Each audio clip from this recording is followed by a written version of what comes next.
السلام علیکم۔ میڈیسن کی دنیا میں خوش آمدید۔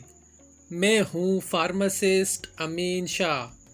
ویورز، آج کی ویڈیو میں ہم ریویو کریں گے ٹیسٹیوا جیل یعنی ٹیسٹوسٹیرون جیل کے بارے میں۔ ٹیسٹوسٹیرون جیل کیا ہے؟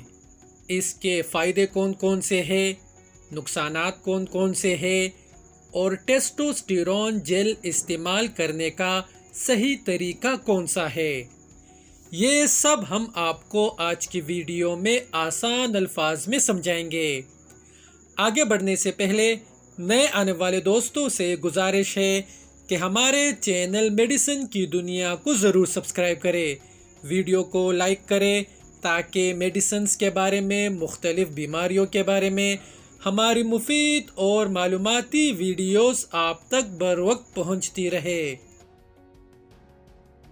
ویورز، ٹیسٹیوا جیل کا استعمال ہائپوگوناڈزم کے شکار مردوں میں ٹیسٹوسٹیرون کی کمی کو دور کرنے کے لیے کیا جاتا ہے۔ ہائپوگوناڈزم ایک ایسی بیماری ہے جس میں ہمارا جسم مناسب مقدار میں ٹیسٹوسٹیرون پروڈیوس نہیں کر پاتا۔ ٹیسٹوسٹیرون ایک قدرتی میل ہارمون ہے جو کہ سیکس آرگنز کی ڈیولپمنٹ اور گروتھ کو کنٹرول کرنے اور دیگر ثانوی جنسی خصوصیات کی دیکھ بھال کرتا ہے، جیسا کہ شہوت میں اضافہ، پٹوں اور ہڈیوں کی مضبوطی، صحت مند دل اور خون وغیرہ۔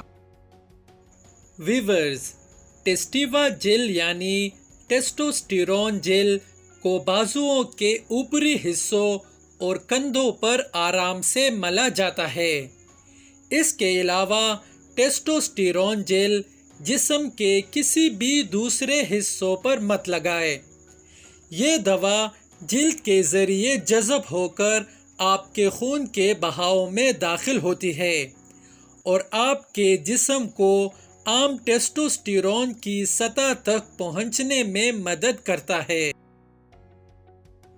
ویورز، ٹیسٹیوا جیل کا استعمال آپ لوگوں نے صرف اور صرف کسی مستند ڈاکٹر کی اجازت کے بعد ہی کرنا ہے، کیونکہ اس کے بہت سارے سائیڈ ایفیکٹس بھی ہیں، جیسا کہ سر درد، خشک جلد، ایکنی، گرمی کا احساس ہونا، بے خوابی، اینزائٹی اور ڈپریشن، کمزوری، پٹوں میں درد اور شہوت میں کمی وغیرہ۔